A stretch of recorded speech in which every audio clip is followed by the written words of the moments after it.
day or so later from the last video, we are back. Hooray, hooray. I was originally gonna do the portals for last video, but the game just broke and it was already getting late, so I was like, you know what, I'm gonna leave it for the next day. The next day it is. Now, all of the new familiars and memorias should be from here, so it should be easy.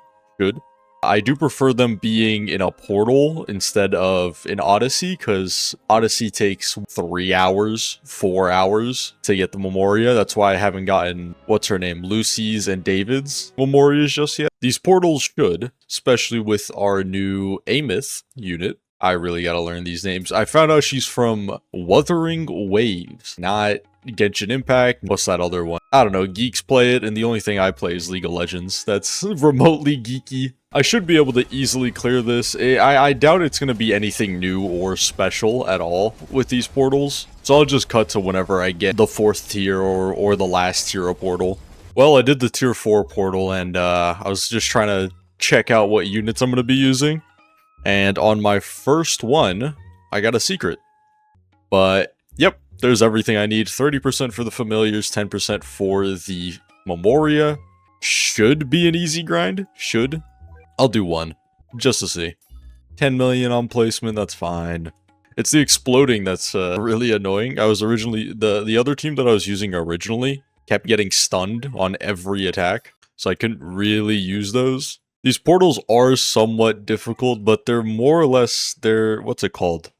Is it called like a synthetic difficulty? It's difficult because the numbers are high. That's the only reason why it's difficult. The mechanics aren't that difficult. If you get the boosted element, these portals are extremely easy, especially if it's cursed, because, you know, Gojo versus Sukuna. The portal did just kind of auto-start, or I was going to bring in Hikari and the pilot lady instead of Albedo and Rio. But aside from that, that'd probably be the best team to beat this. Not the best team, but definitely a team that'll beat it quickly. Oh, I got 2 of them. I already have 2 of the Memorias. I'm gonna leave a autoplay running for like an hour or so, and then do all the secret portals, and hopefully that should get me everything. But until then, we'll see.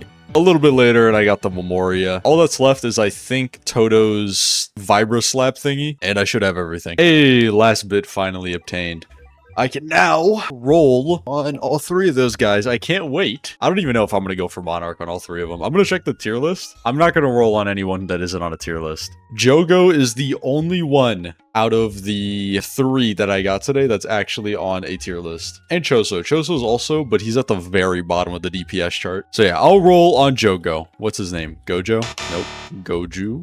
Jugo? Jago. His name is Jago. Alright. Do I really want to roll on this guy? No more than 200. I'm getting to 10,000, and that's it. I'm not rolling anything else. I'm not going any further. If I get Monarch, I get Monarch, but best case scenario, I'm just putting on that Monarch modifier in the sandbox when we look at all of them. I'm keeping Deadeye. I'm keeping Deadeye. Let me see. Jago, Todo, and probably like Choso or something. Yep, Choso. Interesting fit Choso's got on. I also gotta feed his Memoria. You know, I'm not expecting much out of these guys. I'm gonna be completely honest with you. I'll get them to the bare minimum, but I'm really not expecting anything crazy out of these guys. Let me just put on Kink's Burden, and wow, I got Monarch on all of them. How cool. Let's look at Jogo first. So normally, oh my god, passes were so simple. Attacks inflict burn equal to 30% of student's damage for 6 seconds. Damage 0.4% with each kill up to 20. And gains the ability Iron Coffin. Damage dealt 50% of hitting burning enemies and attacks hit all enemies in range while Iron Coffin is active. Yeah, I understood what that said. Attacks apply burn for 150% of this unit's damage over 8 seconds. Gains Iron Coffin on placement. During Iron Coffin, whenever burn or intense burn ends, deal 50% of that damage that instance of DOT did total. When Iron Coffin ends, detonate all instances of intense burn for all the damage that instance has dealt. All black flames, intense burn, and burn ticks twice as fast during the domain. And then he gets 8,000% extra damage. He's doing almost 1 million on placement. And 6 million fully maxed out with a 6... Hold on. Yeah, no, I'm not covering that. With 6 million DPS, or 6 million damage every 6 seconds. So 1,000,000 DPS. Let's see. So yeah, you know, he does burn, and then you do the iron coffin, and it detonates all the burn. Yeah, I don't know, he burns. I'm gonna be real, he burns. Toto gains the ability, or no, Toto on placement, this guy used to have some tech with him to just like move characters around the map, which, you know, personally I never used because that was never really useful. Gains the ability Boogie. Using this ability allows you to swap places with another unit that is placed in this unit's range. Damage plus 12 with each attack received, up to 36%. SPA -4 with use of Boogie down to -16%. What random numbers? For his familiar, gains 400% damage, 40% range. Whenever this unit uses Boogie active on a unit, that unit gets marked as My Brother.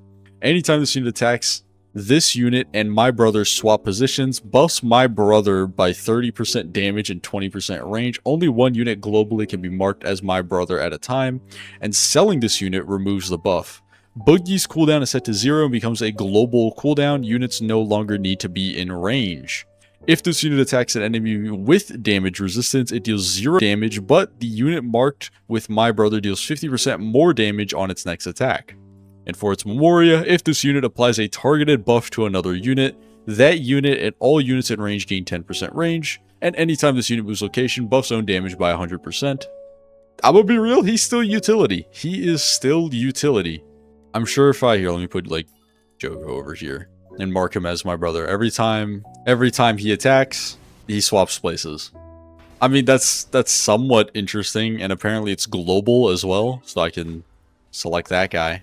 Interesting. Is it when any of them attack, or? Nope. Just when Toto attacks. Yep, still utility. And lastly, Choso. Ooh, okay, this one might be cool. This one might be cool. For his normal passives, attack inflict bleed equal to 35% of his unit's damage for 7 seconds, which each attack performed. Damage dealt plus 5 on a bleeding enemy up to 50%. Familiar gains 3000% damage. Anytime this unit inflicts bleed, inflicts disease and slow the enemy by 50% for the duration of the bleed. Gains a blood meter. Each time this unit inflicts bleed, it gains 1 blood stack up to 200 and unlocks blood arts.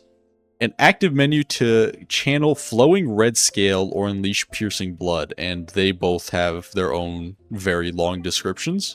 Choso is full AoE. Oh my goodness.